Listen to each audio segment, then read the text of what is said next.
Hi, everyone. Welcome to Community Bookstore's virtual event series.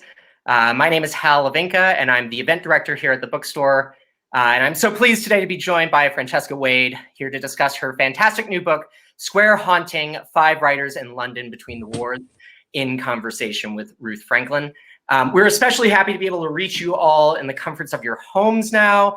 We're coming up on our 50th anniversary next year. And now more than ever, in these extremely strange times, we want to live up to our name as a community. A few housekeeping notes before we get started. You should be able to see and hear our presenters, but they cannot see or hear you. So if you have any questions to ask, you can click the Ask a Question button there at the bottom of the screen. You can submit questions that way. Also, if you have any comments, you can submit them that way. I'll kind of be sorting through those as we go. And then we'll try to get through those, as many of those at the end of the event as possible. As well, while you're looking down there, you'll also see a Purchase the Book Here button, very important.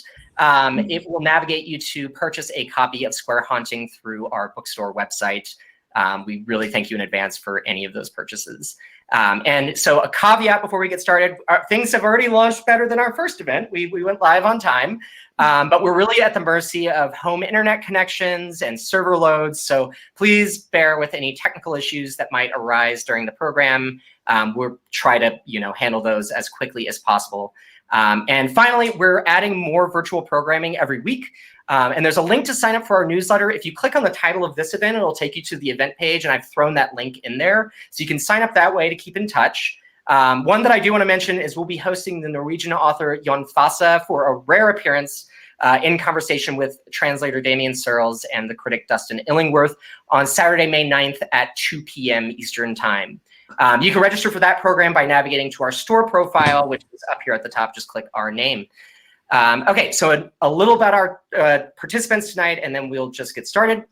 Francesca has written for publications including the London Review of Books, the Times Literary Supplement, the Financial Times, the New Statesman, and Prospect. She is the editor of the White Review and a winner of the Biographers Club Tony Lothian Prize. She lives in London. And Ruth is a book critic and former editor at the New Republic. Her first biography, Shirley Jackson, A Rather Haunted Life, won the National Book Critics Circle Award for Biography. Her work appears in many publications, including The New Yorker, the New York Times Book Review, the New York Review of Books, and Harper's, among many other places. And she is the recipient of a Guggenheim Fellowship in Biography, a Coleman Fellowship at the New York Public Library, Leon Levy Fellowship in Biography, and the Roger Shattuck Prize for Criticism. She lives in Brooklyn. So Francesca and Ruth, the stage is yours. Wonderful. Well, welcome, everybody. I'm thrilled that you're here, even though I can't see you. It's great. We were hoping, obviously, to be able to do this event in person, but it's great that we're able to do it in this way. It's great that people from all over the country, from all over the world, are actually able to be here in a way that they wouldn't necessarily have been able to if we were at the bookstore in Brooklyn. So I'm grateful for that, and I'm excited to be speaking with you, Francesca, about your wonderful book, which I was so impressed by.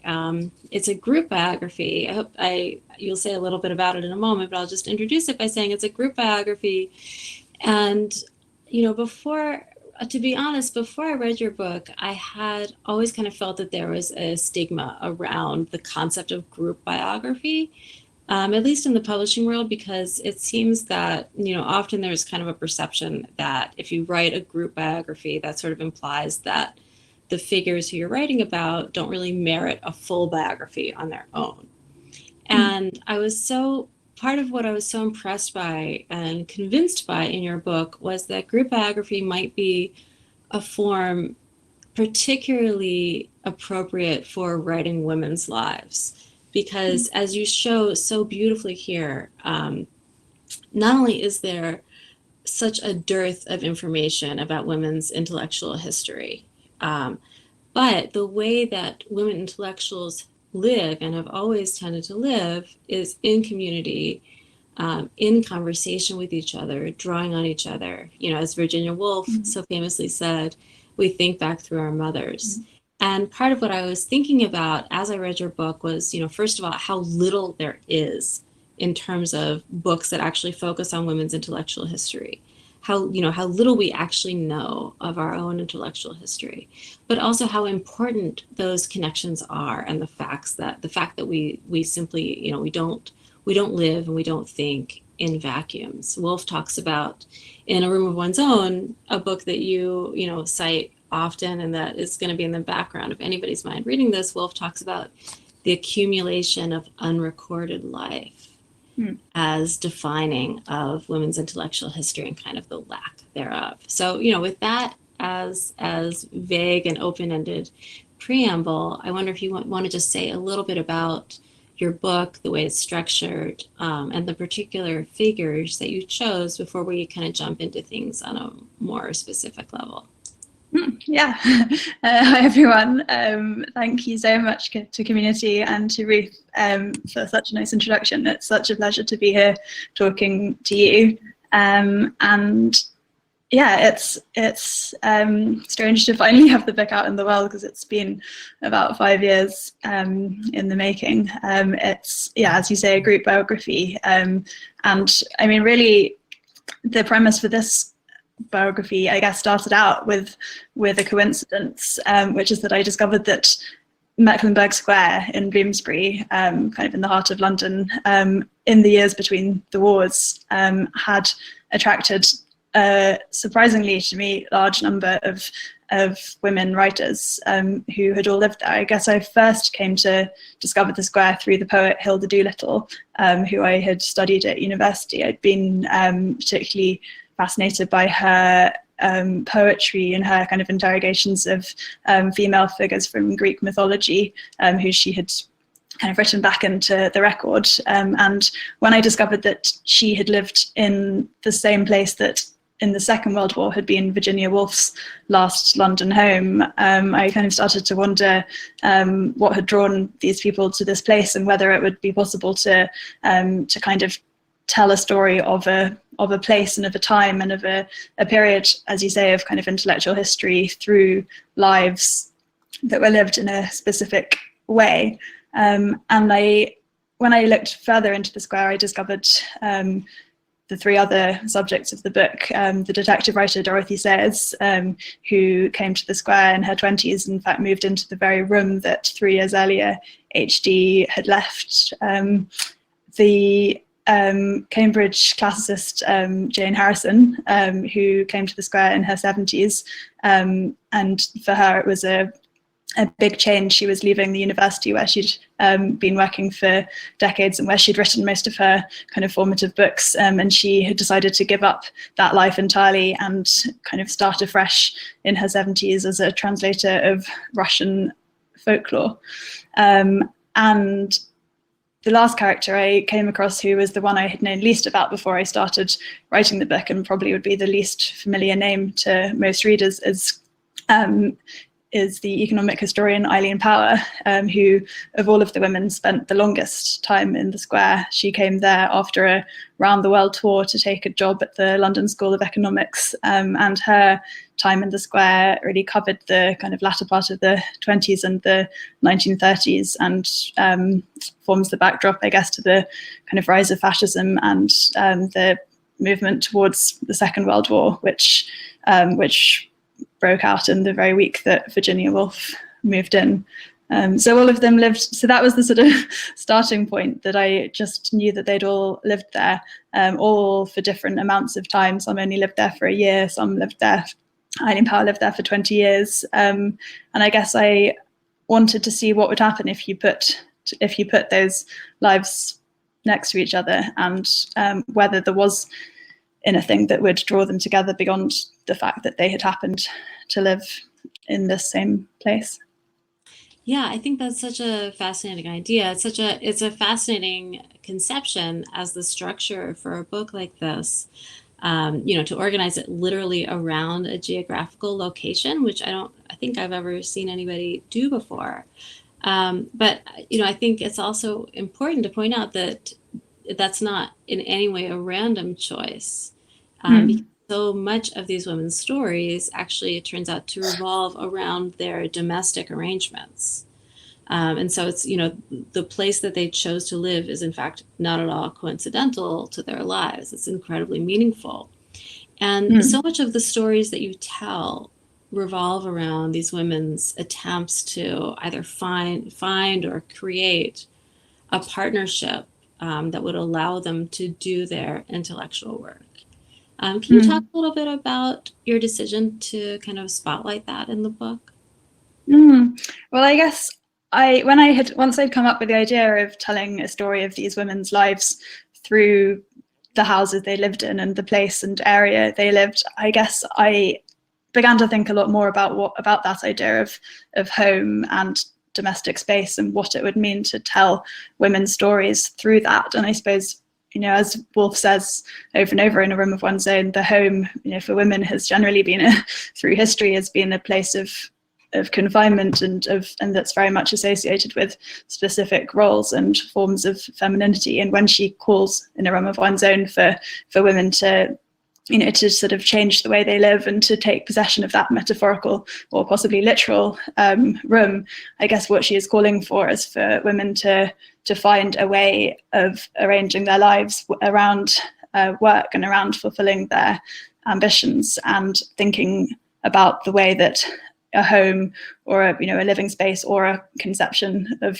oneself can be structured differently. And I guess domestic relationships became a big theme of this book, because that was something that all of the women were faced with immediately as soon as they started to think about the way they wanted to arrange their lives.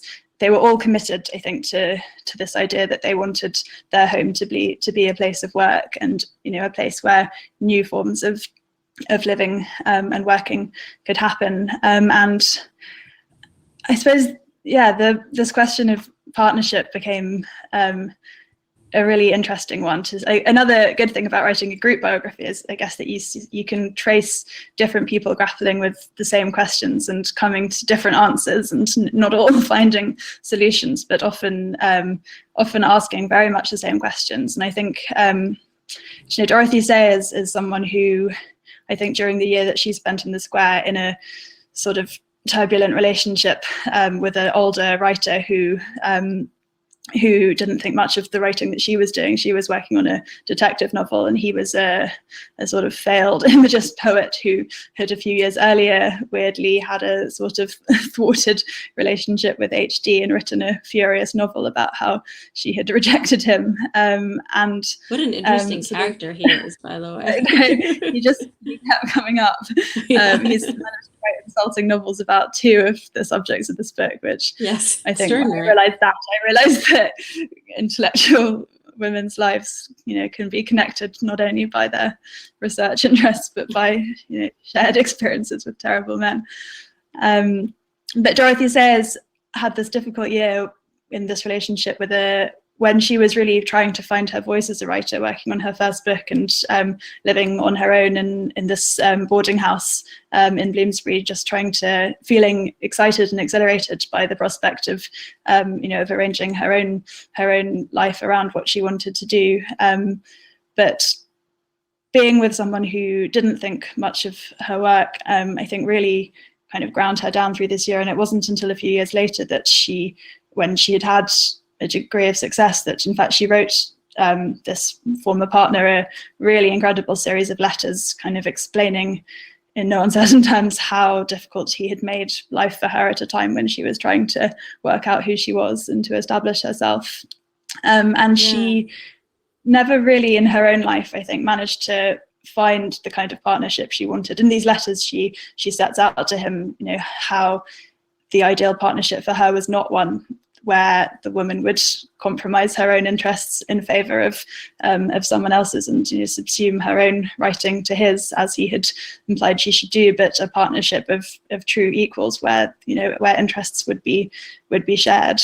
And she never did really find that in life. She did later get married, but it seems like it wasn't an entirely happy partnership. But instead, what she did was kind of spend the rest of the subsequent decade working it out in fiction, and it sort of culminates in her amazing detective novel Gaudy Night, where she continues the story of a character called Harriet Vane, who she introduced in a novel, Strong Poison, to have her kill off a man very clearly based on John Cornos, this former partner.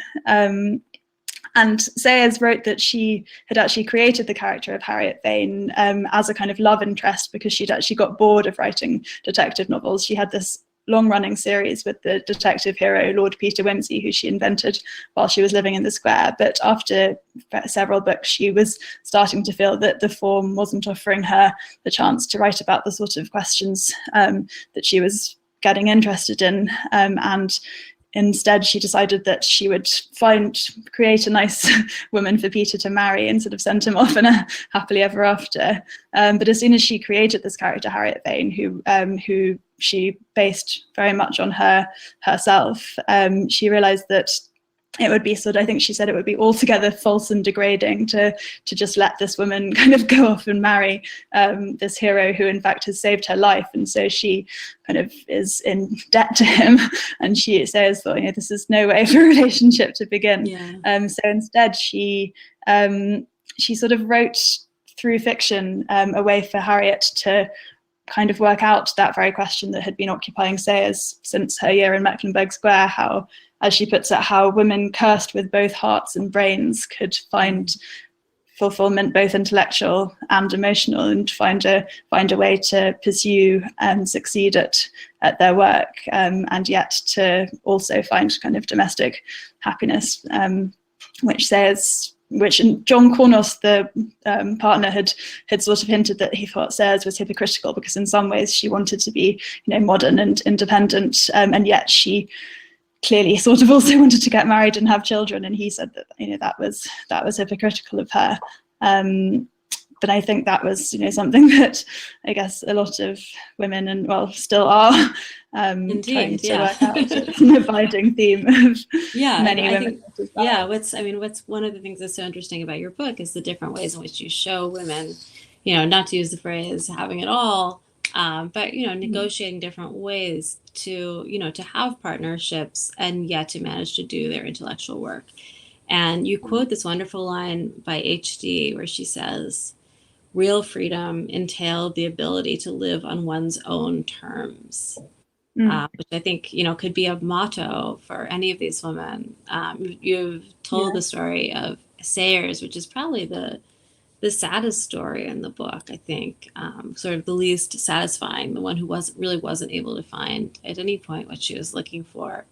And you have that wonderful aside also about how she winds up getting pregnant and is, quite touchingly helped by, of all people, the wife of her lover, who appears to think, quite little of him, and who kind of comes to her rescue and helps her deal with the problem of having an illegitimate child in that time, which obviously was, really a crisis.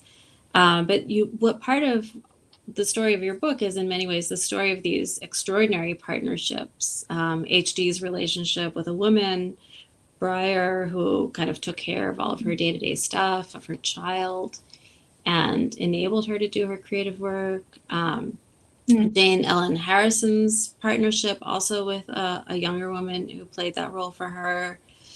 Virginia and Leonard Woolf, who seem to have had, truly an extraordinary and unusual marriage. How did you approach writing about these stories?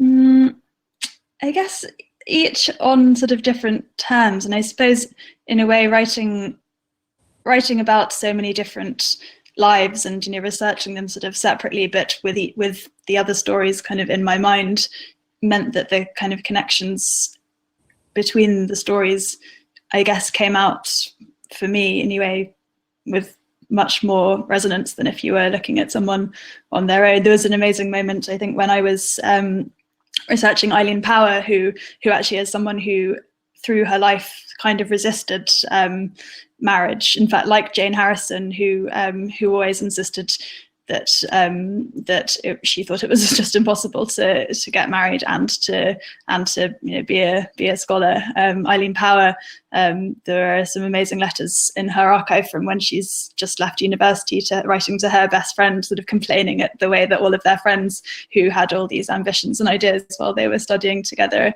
in a women's college are suddenly going off and getting married, and she's sort of knitting them frocks for their babies and yet kind of raging against it. And she has amazing quotes about, I don't know, how the ideal wife is algebraically indicated by a negative, and she was kind of having her own feminist awakening kind of separately, more politically at this time, and was beginning to speak at suffrage meetings, and was also getting very involved in the League of Nations and connecting her kind of burgeoning feminism with a sense of internationalism and pacifism.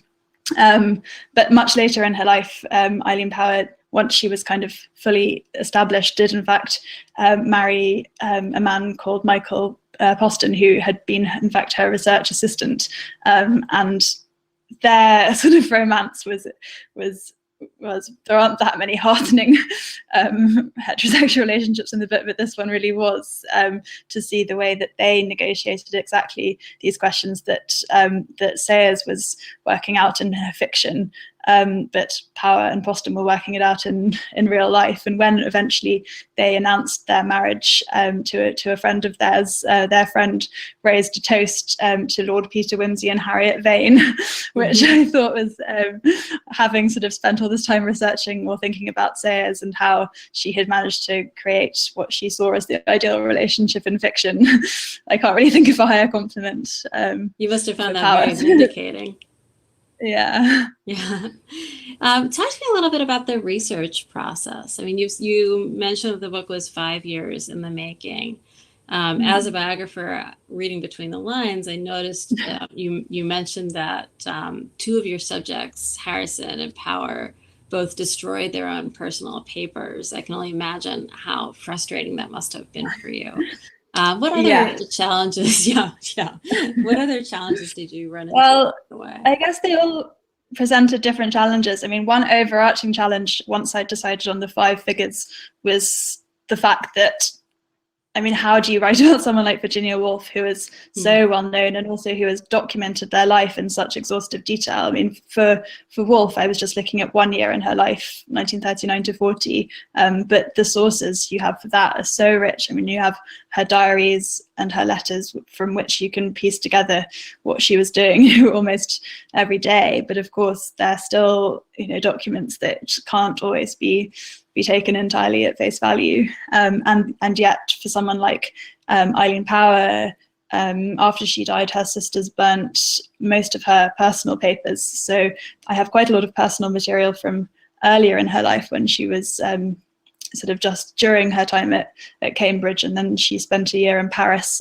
studying at the Sorbonne, and during that year she wrote reams of letters back home to friends about the sort of workers' strikes she was watching in Paris and the medieval art she was soaking up at the Cluny, and all of the sort of poets and revolutionaries she was hanging out with. But as soon as she comes to the LSE and moves to Mecklenburgh Square, and her life then really became professional, the personal correspondence really dries up. And I mean, so much of her work also was through the 30s, I think, was involving her teaching, which doesn't really get documented in the same way as someone who's producing lots of books, and also in radio broadcasting. She was an early pioneer of schools broadcasting at the BBC, which was kind of introduced during the 20s, and Eileen Power was one of the first people who was asked to do regular broadcasts to schools, which she really took up that challenge because she strongly believed that the only way to ensure peace for the future was by teaching children world history of all nations and people in order to instill a sense of international solidarity for the future. And so those programs don't survive. And we have her notes for them, and we have furious letters that she wrote to the kind of editor there when they tried to sort of edit her broadcasts to include a bit more about wars and kings, which she said was absolutely not the kind of history that she was telling. But I wish that I'd had more kind of private, personal material to give a sense of her personality, because the material I do have, she had, of all of them, not all of them had a great sense of humor. HD is probably the main culprit there, but Eileen Power's personality shines through so strongly in her letters. And in fact, one of the most exciting moments of research right at the end, I managed to meet the son of Michael Poston, who Eileen Power died very suddenly, and her husband remarried and had 2 children. And one of her children, his children, in fact, let me be the first person to see some letters which Power had written to Poston during the Second World War, when he had suddenly been called away on a diplomatic mission to Moscow, and she was left in London, not sure if or when she would see him again. And she wrote him this incredibly moving series of letters, which are probably the best bit of the book, so I won't spoil them. But it was amazing to actually be handed an envelope by a living descendant practically, and told to go away and read them. Yeah, how wonderful. What a privilege. Yeah. I'm just going to, a little housekeeping matter. In about 10 minutes, we're going to break to questions. I see we've got some questions coming in already. I will encourage more of you to submit questions, and we'll turn to them in about 10 minutes. But yeah, in the meantime, as long as we're talking about research, what was the thing you came upon that was most surprising?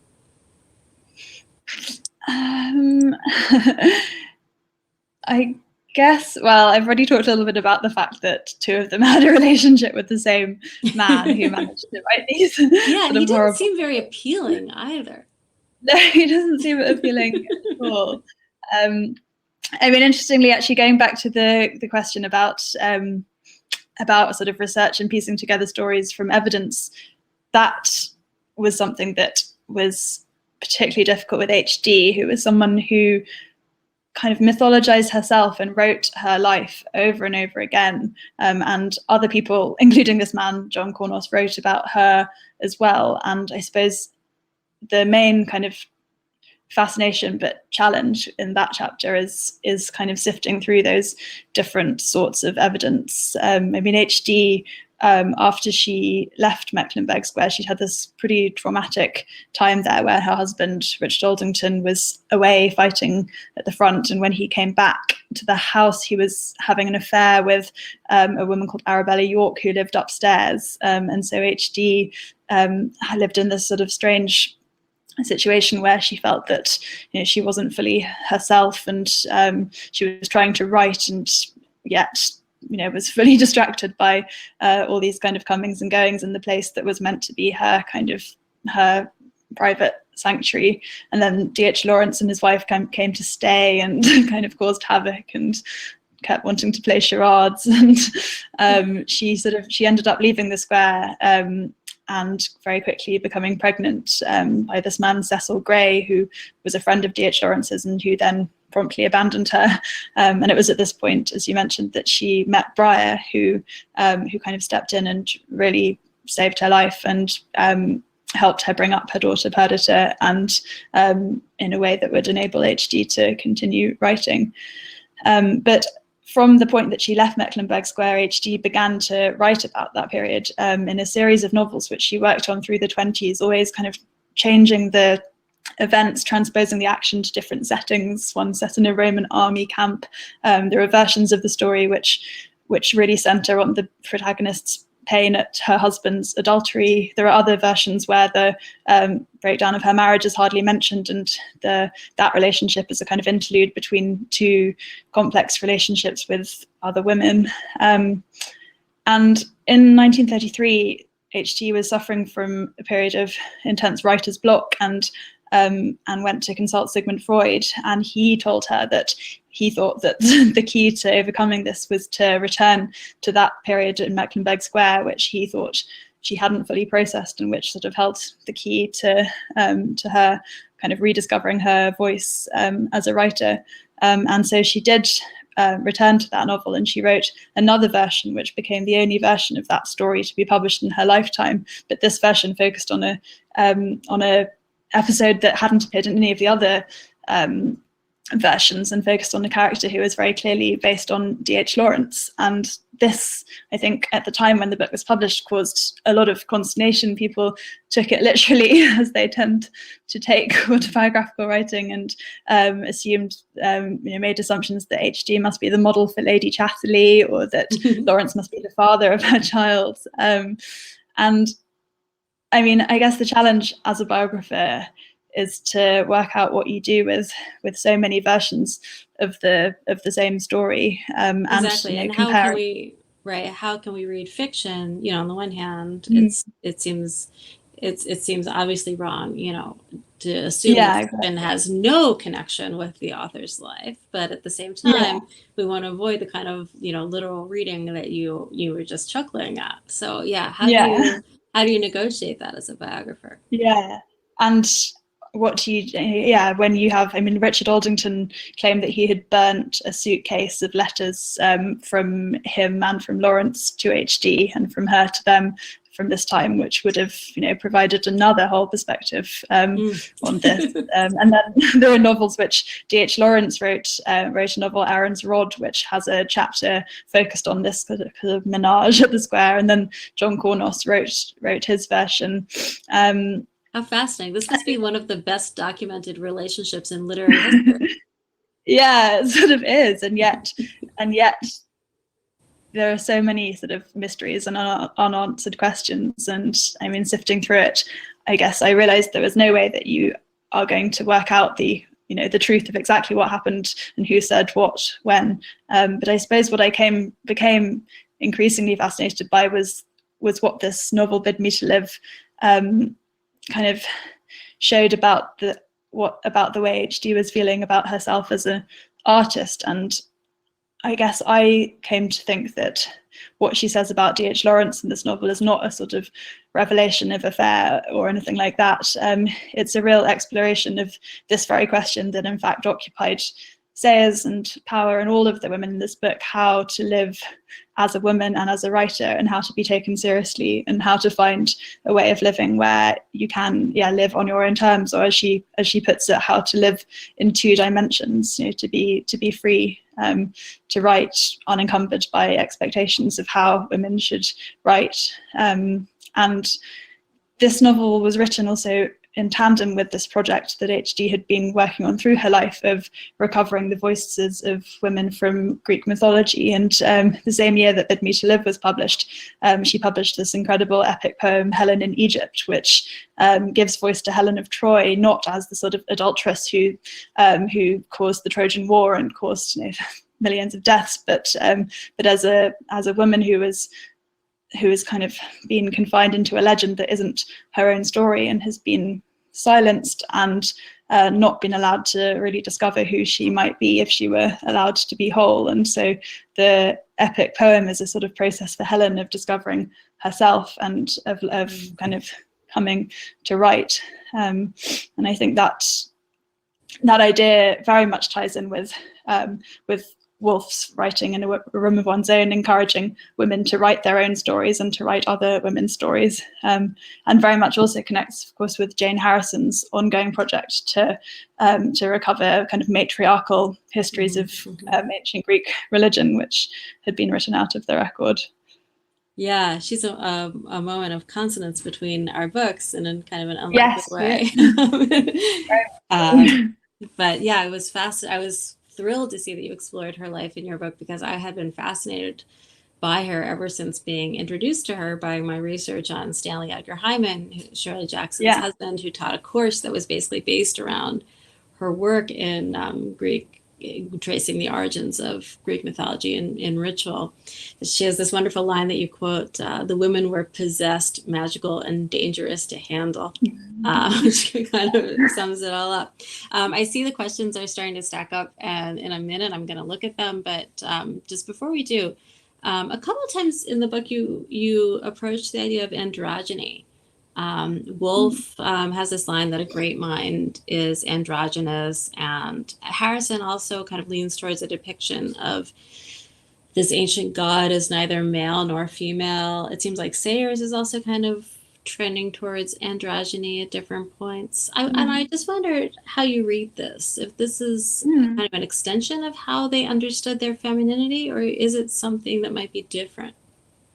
I think it was a question of expanding an idea of femininity to encompass the way that they saw themselves and thought about the work that they wanted to do. And I think a theme that kept recurring in reading in their sort of private letters and sometimes their public statements was this idea that, it was infuriating to be called a woman if that meant, expected to be, all of the things that are traditionally expected of women. And Eileen Power wrote a furious article for a student newspaper when she was asked to provide a woman's perspective on a problem. And she said, a woman's perspective is, it's not anything different. It's the outlook of a person. I'm human. Dorothy Sayers wrote an amazing sort of tract called Are Women Human? Where she argued exactly the same point. And Jane Harrison made this point over and over again through her life as well, that she said, I think she says something like, the virtues commonly expected to be womanly are those associated with civility. And I'm not interested in that. The only way to be free, as HD says, is to be allowed to write, and be however you want. This is the kind of crux of the argument with D.H. Lawrence that comes up in Bid Me to Live, that the Lawrence character tells the HD character, who's working on a poem which takes its voices from Orpheus and Eurydice, that she should give up on the section about Orpheus and just write about Eurydice, because that was what she knows. Did anybody tell him he shouldn't be writing about Lady Chatterley? Yeah, well, he was correcting the proofs to Women in Love at this point, and in fact was sending work in progress to HD, so the kind of gall. But I think that is something that comes out, really strongly through all of them, a sense of both of being interested and fascinated by women's history and a real impulse to recover these lost stories, but also when thinking about the future, to take those stories, but also to, in the process, to redefine what it could be to be a woman. Working. That's a great way to put it. All right, so let's take a look at some of these questions. I apologize if this is sort of an awkward format, but okay, so here we go. We have a question from Lisa. What advice, this is a good question, what advice do you think these women who lived during a tumultuous time in history would have for young women, or let's say any women, pursuing creative projects today? What do you think about I think there's one piece of actual advice in the book which comes from Dorothy Sayers, which is actually such good advice. Maybe I could even read it. I have the book. Please do. Where is it? Oh yeah, this is what she says. This is what Sayers said to someone who wrote her a letter in 1944. She says, "One thing I think ought always to be said to young people, and it is this. Youth is an unsatisfactory period, full of errors, uncertainties, and distress. You will grow out of it. What's more, you are meant to grow out of it into something more mature and satisfactory. Don't let middle-aged people get away with the story that this is the best time of your life and that after it there is nothing to look forward to. Go on doing the thing you think you ought or want to be doing at the moment, and at about 40, you may discover that you actually are doing it and settle down to enjoy it." Nice. That's the advice. All right, thank you, Dorothy Sayers. Let's see. So, okay, here's an interesting question from Helen.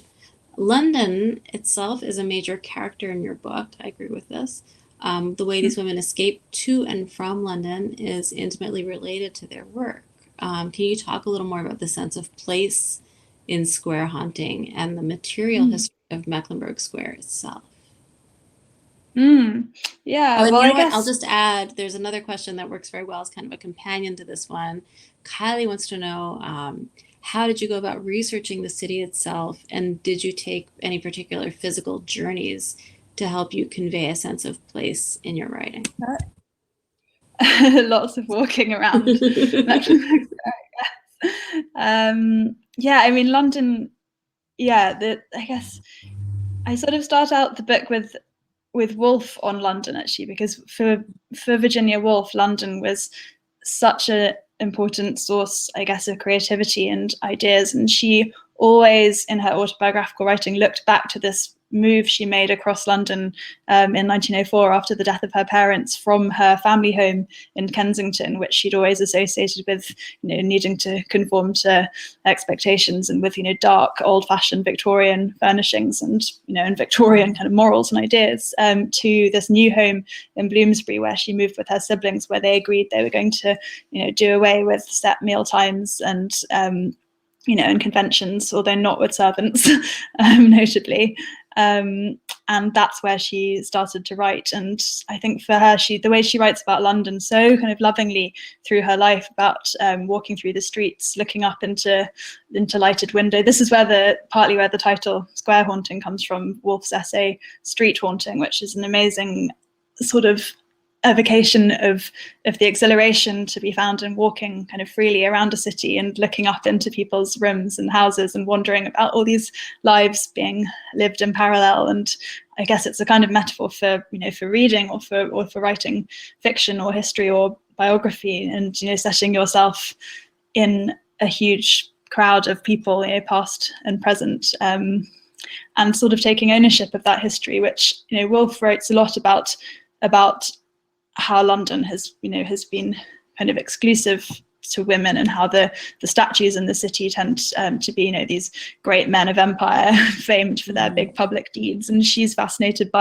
instead by the statue of an anonymous woman who stands on Guildford Street, just down from Mecklenburgh Square, who kind of comes to represent to her this sort of hidden history that she thinks, that she knows the city is full of. And as you said, that quote about the accumulations of unrecorded life, she was interested in the kind of history that doesn't make it into history books.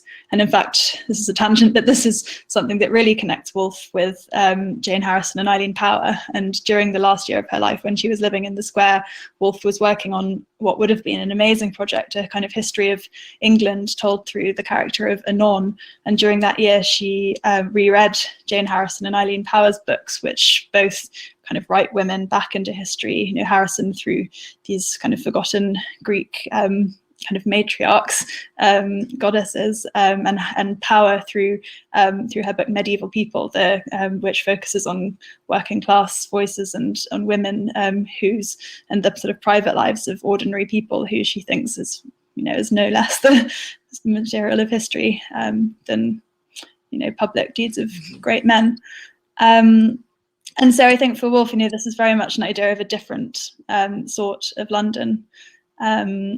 And I guess, London is so crucial in this book. A couple of Power and Harrison both came from Cambridge, where they felt very much conscious that they were being kind of excluded from a scholarly establishment. Cambridge didn't give women degrees until 1947. Oxford started giving the degrees in 1920, and in fact Dorothy Sayers took part in the very first graduation ceremony for women to take place there. But I think for all of those women, coming to London was a real statement of kind of intent for the sort of life they wanted to live, in the sort of community they wanted to be part of. London, and particularly Bloomsbury, in fact, at this time was hugely international. Bloomsbury now is, a very expensive central area, but at this time it was still kind of slightly on the outskirts of the city. The housing was definitely sort of affordable. It was full of hotels, so it was very full of international students and travellers, and it was of course very known as a literary area because the British Museum Reading Room was the famous library at the heart of Bloomsbury. So I think I did so much research into the way that that particularly women wrote about Bloomsbury at this time, and it comes up again and again in novels, often as a kind of metaphor for a sort of literary intellectual life of possibility. And I think that's something that I hope comes through in the book for all of them, and the way that they thought about their lives there. Yeah, really interesting. Okay, let's do one last question. This also is a good one for our moment. This is Nisi, I hope I'm pronouncing your name right, who says, I've been struck by how buffeted these women were by the wars and other crises of their time. Do you have any thoughts from your research on these women about the relationship between crisis and creativity? My goodness, I hope you do have some thoughts, since we are in a moment of crisis, and may it go down to all of our creativity in some kind of positive, effective way. Yeah, I guess I think about this most, I suppose, with HD and Woolf, who lived there actually during wartime, and I mean, comparing the way that they wrote about the city and about themselves. Both of them were working on kind of autobiographical projects while they were living there, as well as looking back into history, and the presence of war, the kind of unimaginable pressures of the presence of death being all around. Both of them write very powerfully about that. HD writes about the Zeppelin raids over Mecklenburgh Square, and walking out and seeing the house next door had been struck, and walking and sort of seeing every paving stone as a tombstone. And Woolf's diaries are an incredible document in themselves about the relationship between creativity and crisis. And I've been thinking a lot about them, I guess, in the last month or so.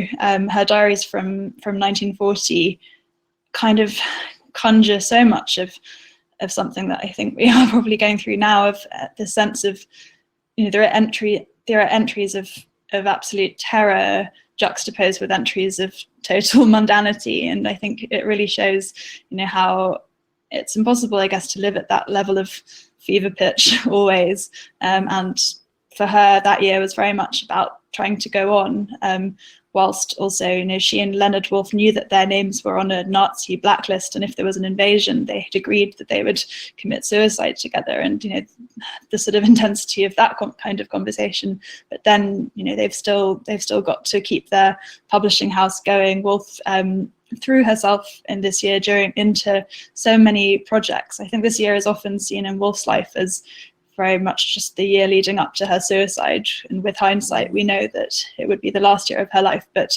in her diary, quite soon after the start of the war, she writes, I don't want Hitler to end everything. I want 10 more years. I've got so many ideas. I need 10 more years of writing to fulfill them. And she, during this year, she wrote a novel, a biography, started a memoir, wrote quite a lot of journalism. Kept up correspondence.